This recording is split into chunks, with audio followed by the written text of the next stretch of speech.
Aku selalu membayangkan hari pernikahanku akan sederhana cukup dengan pelaminan mungil, hidangan prasmanan, dan keluarga yang tersenyum tulus. Tapi semua bayangan itu runtuh ketika aku menikah dengan Ardi. Yang terjadi justru jauh lebih mewah dari yang pernah kubayangkan.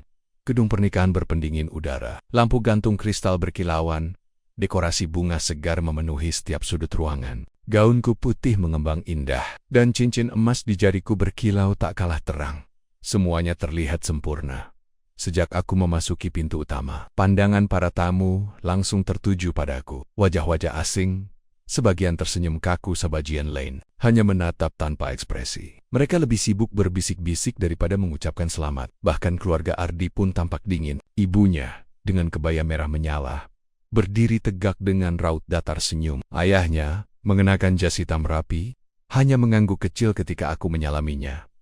"Selamat ya nak," ucap Ibu Ardi datar, tanpa pelukan, tanpa tatapan hangat seperti yang kulihat di pernikahan teman-temanku. Aku mencoba membalas dengan senyum, walau terasa canggung. "Terima kasih Bu." Di pelaminan, Ardi tampak mempesona dengan jas putihnya. Senyumnya ramah, genggamannya hangat, membuatku sedikit tenang. Tetapi setiap kali kulirik ke arah keluarganya, mereka selalu menatap kami dengan sorot mata tajam, seolah bukan kebahagiaan yang mereka lihat, melainkan sesuatu yang lain.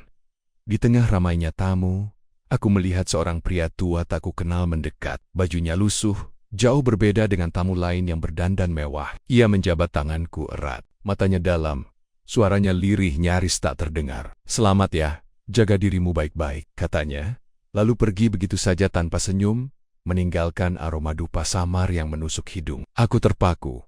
"Siapa tadi?" tanyaku pada Ardi. Mungkin kenalan orang tua," jawabnya cepat, mengalihkan pandangan.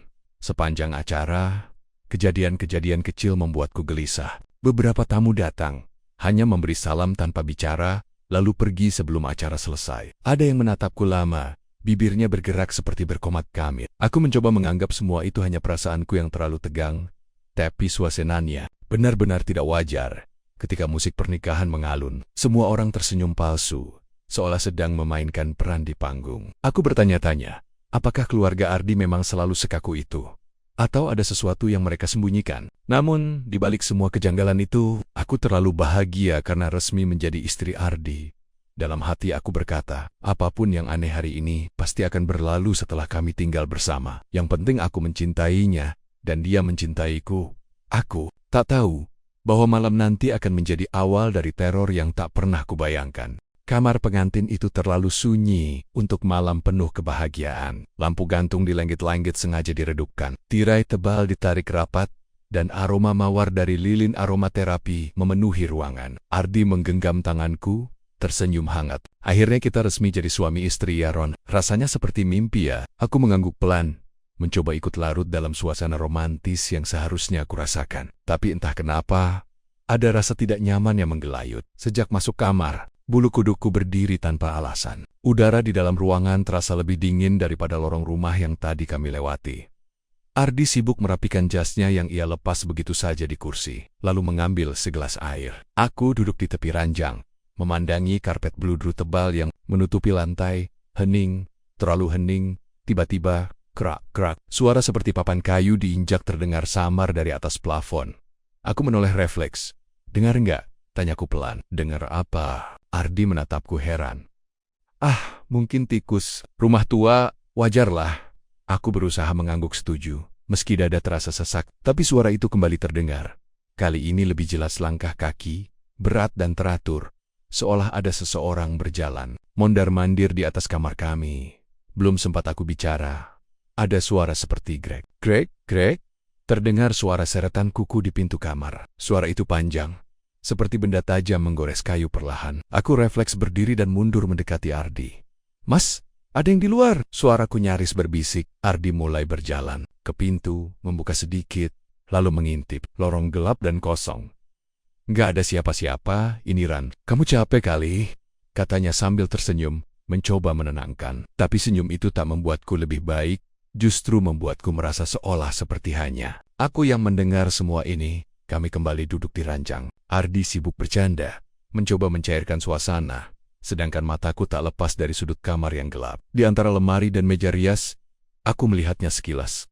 Sebuah bayangan hitam, tak berbentuk jelas, bergerak cepat seperti asap pekat ukurannya. Kira-kira sebesar anak kecil.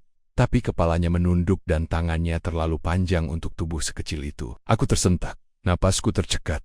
Mas, ada apa di sana? Tunjukku ke sudut kamar.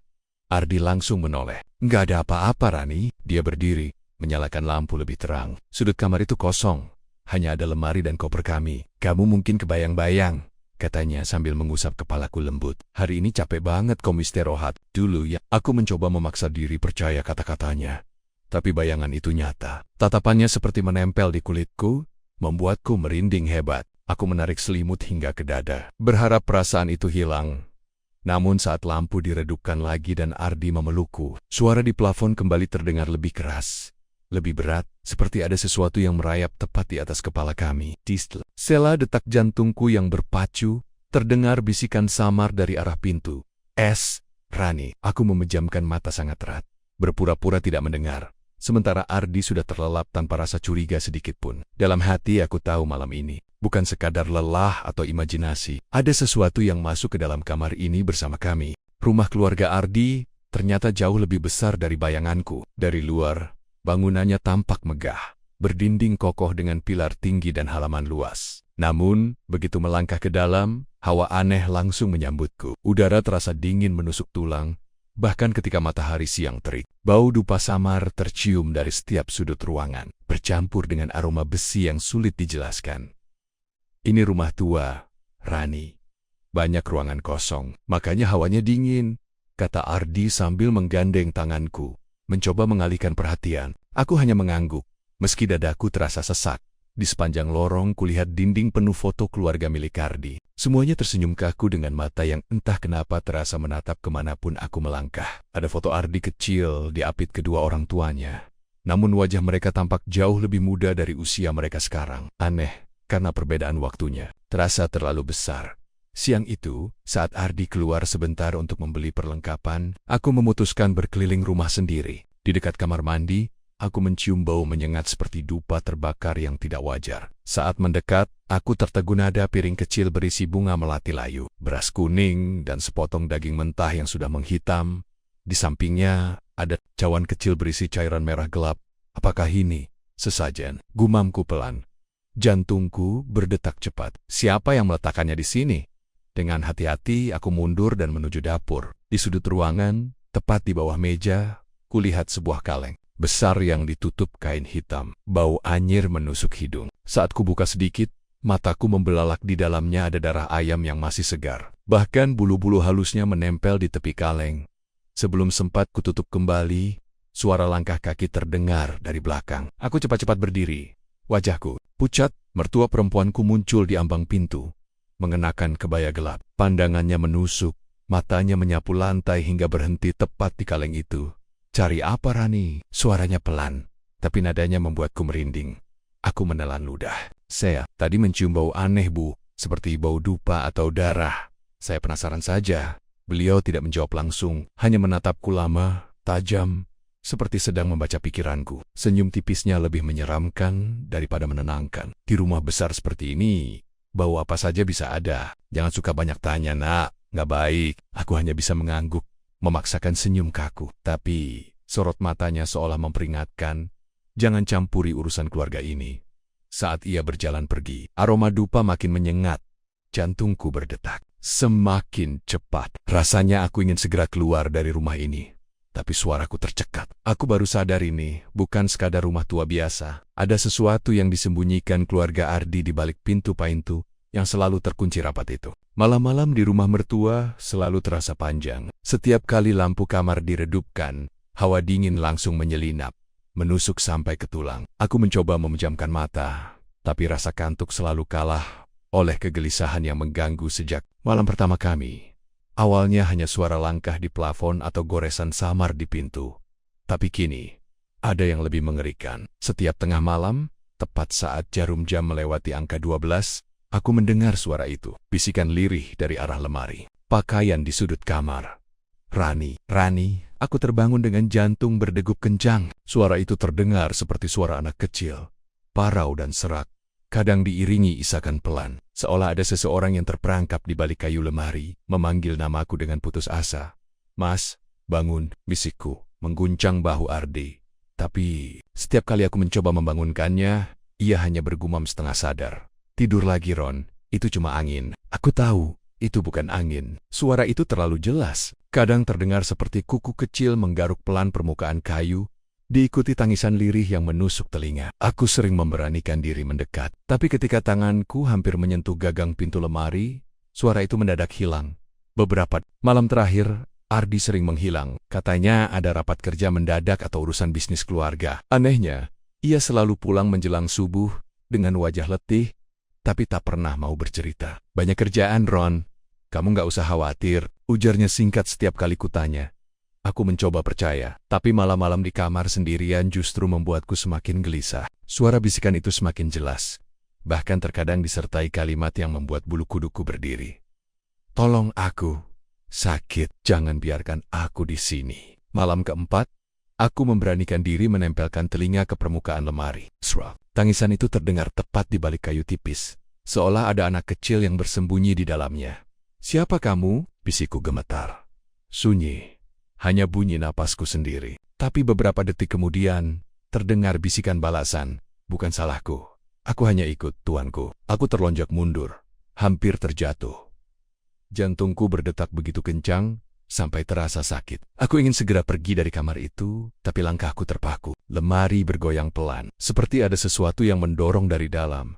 Ketika Ardi akhirnya pulang dini hari, aku langsung menceritakan semuanya. Tapi wajahnya hanya menegang sesaat, lalu ia tersenyum hambar. "Ron, kamu terlalu capek, Jenkins. Kebanyakan nonton film horor." Nada suaranya terdengar lebih dingin dari biasanya. Di balik senyum itu, aku bisa melihat ada sesuatu yang disembunyikan Ardi. Ia tidak benar-benar kaget mendengar ceritaku. Justru reaksinya membuatku semakin yakin. Suara itu nyata, dan Ardi tahu sesuatu yang tidak mau dia katakan malam berikutnya. Bisikan itu kembali datang lebih nyaring, lebih dekat, seperti seseorang tepat di belakangku. Dan kali ini, aku mendengar suara napas kecil yang berembus di telingaku, meski tidak ada siapa-siapa di kamar. Malam itu hujan turun deras, membasahi halaman rumah yang sepi. Angin meniup tirai kamar hingga bergoyang pelan, menambah kesan mencekam. Aku sudah terbiasa dengan suara bisikan dari balik lemari, tapi malam ini ada yang berbeda. Hawa terasa lebih berat, seolah udara tak mau masuk ke paru-paruku. Aku berusaha tidur, menarik selimut sampai ke leher. Jam dinding menunjukkan pukul 1:15. Ardi belum pulang. Lagi-lagi alasannya rapat kerja mendadak. Aku mata mencoba mengabaikan suara hujan dan angin. Tapi, tiba-tiba, kasurku terasa melesak di ujung ranjang seperti ada yang duduk di sana. Jantungku langsung berdetak kencang. Aku menahan napas, mencoba meyakinkan diri bahwa itu hanya perasaanku. Namun beban di ujung kaki terasa nyata. Perlahan, makin berat. Dengan tangan gemetar, aku mengangkat selimut sedikit untuk melihat. Di ujung ranjang, duduk sosok kecil tak lebih tinggi dari anak berusia 5 tahun. Tubuhnya berbulu kusam, tangannya kurus dengan kuku panjang dan tajam. Wajahnya sulit kulihat jelas, tapi dua matanya menyala merah dalam kegelapan seperti bara api. Tatapannya menancap langsung ke mataku. Aku ingin berteriak, tapi suaraku terkunci. Di tenggorokan, tubuhku kaku, tak bisa bergerak. Makhluk itu miringkan kepalanya sedikit, lalu perlahan tersenyum-senyum yang bukan milik manusia. Dari mulutnya yang gelap, terdengar bisikan berat dan serak. "Jangan ganggu tuanku." Suara itu bergema di kepalaku, seperti disampaikan langsung ke dalam telinga. Aku mencoba memundurkan tubuh, tapi makhluk itu bergerak lebih cepat. Ia merangkak mendekat, kuku-kukunya menggores spray, menimbulkan suara seret tajam. "Tuanku, tidak suka." "Kau?" bertanya-tanya. Ketanya logi. Bau anyir bercampur bau dupa langsung menusuk hidungku, membuat perutku mual. Aku berhasil memaksa bibirku bergerak. "Sapa?" "Tuanmu?" tanyaku gemetar. Makhluk itu hanya terkekeh. Suara tawanya parau seperti logam beradu, lalu mendadak menghilang. Dalam sekejap, meninggalkan bekas cekungan di spray dan hawa dingin yang menusuk tulang. Aku langsung melompat turun dari ranjang, menyalakan semua lampu. Nafasku memburu, tubuhku gemetar hebat, ujung spray sobek, seolah benar-benar digores. Kuku tajam. Ini bukan mimpi, ini nyata. Ketika Ardi pulang menjelang subuh, aku langsung menceritakan semuanya sambil menangis. Tapi bukannya terkejut, ia hanya terdiam lama. Wajahnya tegang. "Ron, jangan pikir aneh-aneh. Kamu cuma kecapekan. katanya akhirnya naman matanya, tak berani menatapku lama. Dalam hati aku yakin, Ardi tahu siapa tuanku yang dimaksud makhluk itu. Dan aku mulai takut, bukan hanya pada sosok kecil berbulu itu, tapi juga pada rahasia gelap yang disimpan keluarganya. Sejak malam ketika makhluk berbulu itu muncul, aku tak pernah benar-benar tidur nyenyak. Setiap suara kecil membuatku terlonjak. Ardi tetap sering pergi malam-malam, dan aku semakin yakin dia menyembunyikan sesuatu. Siang itu, aku memutuskan keluar rumah untuk menghirup udara segar. Rumah keluarga Ardi terletak di pinggir desa, dikelilingi pagar tinggi yang jarang dibuka. Di ujung jalan, aku bertemu seorang nenek yang sedang menyapu halaman rumahnya. Rambutnya memutih, wajahnya keriput, tapi sorot matanya tajam penuh rasa ingin tahu. "Kamu istri barunya Mas Ardi ya?" tanya nenek itu sambil tersenyum samar. "Iya, Nek, Rani." Aku membalas senyum, walau tubuhku masih lelah. Nenek itu mengangguk pelan. "Hati-hati, Nak, keluarga itu berbeda." Aku terdiam. "Maksudnya, berbeda bagaimana?" Ia menatap ke arah rumah besar di ujung jalan. Dulu keluarga Ardi biasa-biasa saja. Hidupnya sederhana. Tapi sejak 10 tahun lalu, mereka mendadak kaya raya. Usaha mereka maju pesat, rumah direnovasi besar-besaran. Tapi ia berhenti sejenak. Suaranya merendah. Banyak pekerja yang hilang. Tukang kebun, pembantu, bahkan satpam tidak pernah kembali. Dek! Jantungku berdetak kencang. "Hilang?" "Maksudnya, pergi." Nenek itu menggeleng. Tidak ada yang tahu. Orang-orang desa cuma bisa menduga. Ada yang bilang mereka pakai pesugihan. Ada makhluk penjaga di rumah itu, kata orang sini. Semacam Ingon. Kata itu membuat tubuhku merinding. Ingon, makhluk peliharaan pesugihan. Ingatanku melayang ke malam, ketika sosok kecil bermata merah duduk di ujung ranjangku dan membisikkan, "Jangan ganggu tuanku." Aku berusaha tenang. Nenek yakin, orang desa cuma berani bisik-bisik. Tapi saya lihat sendiri, ada lelaki datang bawa ayam hitam malam-malam. Besoknya dia tidak pernah kelihatan lagi. Aku berpamitan dan berjalan pulang dengan langkah gemetar. Semua kepingan mulai tersusun di kepalaku. Bau dupa di rumah, sesajen di dekat kamar mandi, kaleng darah ayam di dapur, pandangan tajam mertua, dan makhluk yang memperingatkanku. Di kamar, aku duduk lama menatap pintu lemari. Pikiranku dipenuhi pertanyaan yang tak ada jawabannya. Apa benar keluarga Ardi memelihara Ingon untuk pesugihan? Apakah aku juga akan jadi tumbal? Saat Ardi pulang malam itu, aku mencoba menguji reaksinya. "Mas, orang desa bilang keluarga ini dulu miskin. Kok sekarang bisa kaya banget ya?" "Tony, hati-hati." Ardi terdiam sesaat, lalu tersenyum hambar. "Itu cuma gosip, Ron. Jangan dengar omongan orang." Tapi aku melihat rahangnya mengeras, seperti menahan sesuatu. Malam itu aku tak bisa tidur. Setiap kali memejamkan mata, aku terbayang sosok kecil berbulu itu. Tatapan matanya merah menyala, dan bisikannya yang mengancam. Dalam hati aku tahu, ada rahasia gelap yang disembunyikan keluarga ini. Rahasia yang bisa membunuhku. Suara piring pecah membangunkan seluruh isi rumah. Rani yang baru saja menutup pintu kamar langsung berlari keluar. Di koridor, pembantu rumah tergeletak kaku di lantai. Wajahnya pucat pasi. Mata melotot seolah melihat sesuatu yang tak seharusnya terlihat. Napasnya tersengal, nyaris tak terdengar. "Bu Siti!" Rani berjongkok panik, mengguncang tubuh wanita itu. Tapi tak ada respons. Suaminya muncul terburu-buru, disusul mertuanya. "Apa yang terjadi di sini?" Suara mertuanya tegas, tetapi tatapannya tidak ke arah pembantu yang pingsan, melainkan ke Rani yang gemetar. Dia tiba-tiba jatuh. "Lihat wajahnya, Pak! Ini bukan pingsan biasa!" Rani berseru. Dengan sigap, pembantu lain memanggil dokter langganan keluarga. Namun, sebelum dokter datang, Rani melihat sesuatu di dinding dekat. Pintu kamar pembantu, 3 goresan panjang, seperti cakaran, mengelupas cat tembok sampai memperlihatkan lapisan kayu di dalamnya. Roni mendekot. Jemarinya gemetar ketika menyentuh bekas itu. Tajam dan dalam, seolah dicakar dengan tenaga yang bukan manusia. "Lihat ini." "Siapa yang melakukan?" "Sudahlah," potong mertuanya cepat, berdiri tepat di antara Rani dan tembok itu. "Jangan membesar-besarkan. Rumah ini sudah tua, mungkin kayunya retak sendiri." Rani menatap tak percaya. Retak sendiri, bentuknya jelas seperti bekas cakaran. Namun mertuanya hanya menghela napas berat. "Rani, kamu baru di rumah ini. Jangan panik.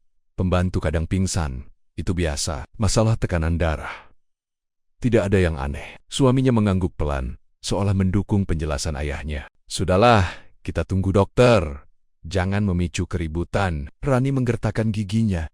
Keributan. Ini nyawa orang, Pak. Kalau ada yang berkeliaran di rumah ini, cukup. Suara mertuanya meninggi, tajam dan dingin. Tidak, ada apa-apa di rumah ini, mengerti? Tatapannya menusuk, membuat Rani tak bisa berkote-kota. Tak lama kemudian, dokter datang. Setelah diperiksa singkat, pembantu itu dibawa ke ruang perawatan di lantai bawah. Dokter hanya berkata, tekanan darahnya turun, mungkin kelelahan, namun Rani tahu ada yang tidak beres. Bu Siti bukan tipe orang yang tiba-tiba tumbang, apalagi dengan mata terbuka lebar ketakutan seperti itu, dan bekas cakaran di dinding. Siapapun yang mencoba menyangkal, Rani tidak bisa berpura-pura buta. Malam itu, saat semua kembali ke kamar masing-masing, Rani diam-diam keluar lagi. Dengan senter kecil di ponsel, ia memeriksa kembali dinding dekat kamar pembantu. Bekas cakar itu terasa kasar. Bahkan ada serpihan cat terkelupas di lantai, seolah sesuatu berusaha masuk atau keluar. Rani bergidik, bulu kuduknya berdiri. Apapun yang terjadi malam ini, ia yakin ini baru permulaan. Sejak beberapa hari terakhir, Ardi tidak lagi seperti biasanya. Pria yang dulu selalu sabar dan lembut kini berubah cepat marah, terutama saat Rani menyinggung soal keluarganya. Mas, kemarin aku dengar lagi suara langkah di teras. Kamu denger? Tanya Rani pelan suatu malam, berharap mendapatkan sedikit penjelasan. Namun Ardi malah meletakkan ponselnya dengan keras. Sudah kubilang, jangan bahas itu lagi. Kamu terlalu banyak berhayal. Suaranya meninggi, membuat Rani terdiam. Berusaha sabar, tapi perubahan Ardi makin terasa setiap hari. Ia sering melamun, jarang pulang tepat waktu, dan jika pulang, wajahnya selalu tegang. Rani mencoba menanyakan apakah ada masalah di kantor atau dengan keluarganya, tapi Ardi selalu menepis dengan nada ketus. Mas, apa ada hubungannya sama keluargamu? Mungkin mereka nggak suka kita tinggal di sini. Tanya Rani lagi saat makan malam. Sendok di tangan Ardi terhenti. Tatapannya tajam. Rani, sekali lagi kamu bawa-bawa keluargaku. Aku nggak akan tinggal diam. Rani membeku. Ini bukan Ardi yang ia kenal. Ada sesuatu yang ia sembunyikan.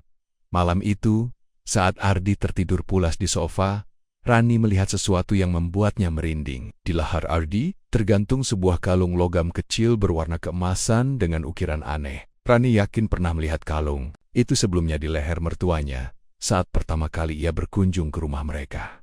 Hatinya berdebar. Kenapa Ardi memakai kalung yang sama?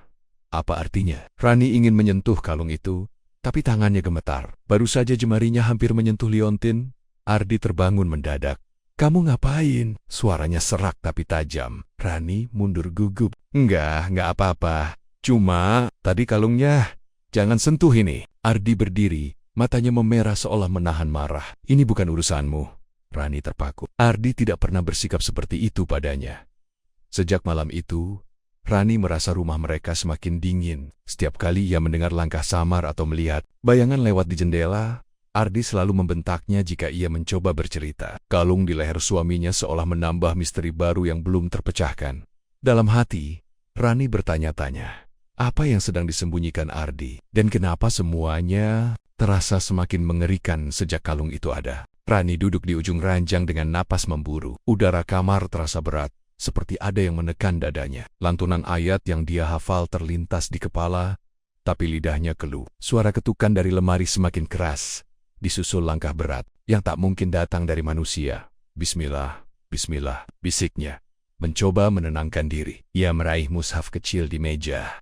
Namun buku itu terjatuh sebelum sempat dipegang. Suara tertawa parau menggema. Kau pikir doa bisa mengusirmu dari sini? Rani gemetar, tapi justru memaksa suaranya keluar. Allahu Akbar. Ia membaca ayat kursi terbata-bata. Setiap kalimat terasa seperti melawan arus deras. Tiba-tiba pintu kamar bergetar keras dug, dug, dug. Seakan ada seseorang menghantam dari luar. Lampu berkedip, kaca jendela retak dan pecah tanpa disentuh. Angin dingin menerobos masuk, membuat tirai terayun liar. Keluar kau, jangan ganggu aku. Rani berteriak. Suaranya parau bercampur tangis. Bayangan hitam muncul di sudut kamar. Matanya merah membara. Mulutnya ternganga menampilkan gigi runcing. Itulah Ingon. Makhluk itu meraung, membuat telinga Rani berdenging. Rani berusaha melanjutkan bacaannya. Allahu la ilaha illallah. Suaranya melemah. Ingon melesat ke arahnya, menabrak udara dengan kekuatan yang membuat seluruh ruangan bergetar. Rani terdorong ke belakang, hampir terhantam tepi ranjang. Sakit menjalar di punggungnya, napasnya tersengal. Pandangannya berkunang-kunang. Namun sebelum kesadarannya hilang, Ia kembali memaksa mulutnya membaca ayat terakhir dengan suara yang nyaris tak terdengar. Wala yauduhu hifsuhu mawahua. Al-aliyul azim. Makhluk itu terhenti sejenak, menjerit keras hingga kaca foto di dinding ikut pecah. Rani merasa seluruh tubuhnya lemas. Keringat dingin membasahi wajahnya. Dunia di sekelilingnya berputar, dan gelap perlahan menyelimuti matanya. Rani tak lagi bisa tidur sejak malam makhluk itu mulai menyerangnya. Setiap sudut rumah terasa berbahaya. Kecurigaannya memuncak ketika ia menemukan buku catatan tua di laci. Meja mertua bertuliskan nama-nama orang yang pernah bekerja di rumah itu, lengkap dengan tanggal dan tanda silang merah di setiap nama. Di halaman terakhir, tertulis namanya sendiri yaitu Rani, tanggal yang sama dengan ulang tahun pernikahannya. Napas Rani tercekat. Jadi benar, ia bukan hanya diganggu, tapi juga akan dijadikan tumbal agar kekayaan keluarga ini tak pernah habis malam itu. Ia menghadapkan bukti itu pada Ardi. Mas, lihat ini. Jelaskan semua ini sebelum aku pergi. Suaranya gemetar tapi tegas. Ardi terdiam lama. Wajahnya pucat, matanya gelisah. Aku tahu. Ucapnya akhirnya dengan suara lirih. Ayah dan ibu sudah terikat perjanjian itu. Aku enggak bisa melawan. Mereka enggak segan membunuh siapapun yang menolak. Termasuk aku. Tanya Rani hampir berteriak. Air mata menetes tanpa bisa ia tahan. Ardi menandak. Tak sanggup menjawab. Keputusan Rani bulat. Menjelang subuh, saat rumah sunyi, ia membawa tas kecil dan diam-diam keluar lewat pintu belakang. Namun langkahnya langsung disambut suara geraman rendah. Bayangan hitam itu muncul lagi. Lebih besar, lebih beringas. Rani berlari sekuat tenaga, melewati halaman, menembus kabut pagi. Suara langkah mengejar dari belakang. Pintu-pintu berderak sendiri. Anjing desa melolong bersahutan. Di ujung jalan, ia sempat terhuyung, tapi cahaya lampu dari rumah tetangga menyelamatkannya. Makhluk itu menghilang, tepat sebelum menyentuh tubuhnya. Dengan napas terengah, Rani terus berlari hingga mencapai jalan desa. Seorang tetua yang sedang bersiap ke masjid menemukannya gemetar dan hampir pingsan. "Nak, kau kenapa?" tanya lelaki itu. Rani hanya sempat berbisik, "Tolong, jangan biarkan aku kembali ke sana," sebelum pingsan di pelukannya. Seminggu kemudian, kabar menggemparkan datang. Rumah keluarga Ardi ditemukan kosong. Tak ada jejak Ardi maupun orang tuanya. Semua pintu terkunci dari dalam, tapi perabotan berantakan, dan bau anyir darah tercium. Di setiap ruangan, orang-orang desa hanya bisa bergumam dan menggeleng ngeri. Rani selamat, tapi bayang-bayang malam itu tak pernah hilang dari ingatannya. Ia tahu satu hal pasti, harga sebuah pesugihan selalu lebih mahal dari apapun yang bisa dibeli dengan uang.